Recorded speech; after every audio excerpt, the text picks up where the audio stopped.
Well, the Indian Prime Minister Narendra Modi has told his Russian counterpart Vladimir Putin that now is not the time for war. Meeting on the sidelines of the Shanghai Cooperation Organization summit in Uzbekistan, Modi said he hoped the Ukraine conflict would end as soon as possible. But the Russian President Vladimir Putin told his Indian counterpart that they want the war to end. But Kiev wants to continue fighting. Moscow launched its so-called special military operation in February. It is not an era of war, and I have spoken to you many times over the phone on this issue, that democracy, diplomacy and dialogue are all the things that make it clear to the world that in the coming days, how can we move on the path of peace? Well, Suhasini Haidar is the national editor and the diplomatic affairs editor for the Hindu newspaper. She joins us live from Samarkand in Uzbekistan. Welcome to the programme, Suhasini. Now, tell us, it is, isn't it, quite a bold move there by President Modi to tell President Putin on tape, as we just heard, that, quote, I know that today's era is not an era of war, and I have spoken to you on the phone about this. What do you make of those comments? Remember, this is the first face-to-face meeting between the two leaders since the war in Ukraine began. They have spoken on the phone at least 3 or 4 times. Some of it was about India's concerns about Indian students. But since then, India has been pushing a line that basically calls for dialogue and diplomacy and an end to the humanitarian crisis in Ukraine. At the same time, India has traditional ties with Russia, much as Turkey does.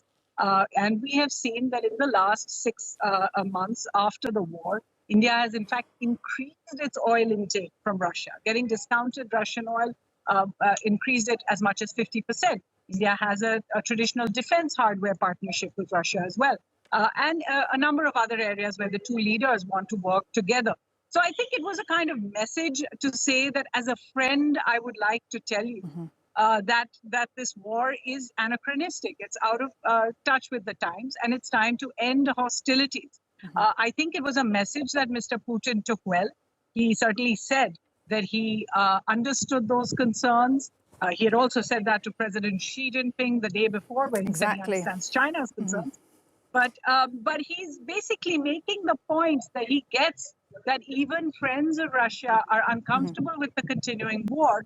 Which is why he seemed to try and put the blame on Ukraine, to say that it is the Ukrainian leadership that is not coming to the talks. Now, Suhasini, you made an interesting point there. This comes, just a day after we heard President Xi Jinping also expressing his concerns over the war in Ukraine to President Putin. So you've got, the leaders of the world's 2 most populous nations there, for want of a better word, let's use that umbrella term, expressing concerns there.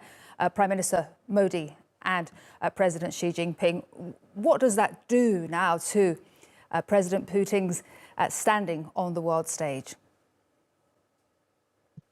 Put it this way, the fact that all these leaders came together, and remember there were 15 leaders, including President Erdogan, who came to Samarkand for the Shanghai Cooperation Organization. The fact that all these leaders did come here, did stand shoulder to shoulder with Mr. Putin, is by showing that he is by no means isolated. Even so, by expressing those concerns, they're making it clear that as long as the war continues and as much as it gets prolonged, it is going to become more and more difficult for them to understand really why this war cannot be, the daily bombings cannot be brought to an end. But I don't think by any stretch either leader was trying to distance themselves from Russia. And that should be a moment of some comfort for Mr. Putin, that they both sat down with Mr. Putin. Very briefly, Suhasini, what influence does Prime Minister Modi have over Putin to stop the war in Ukraine?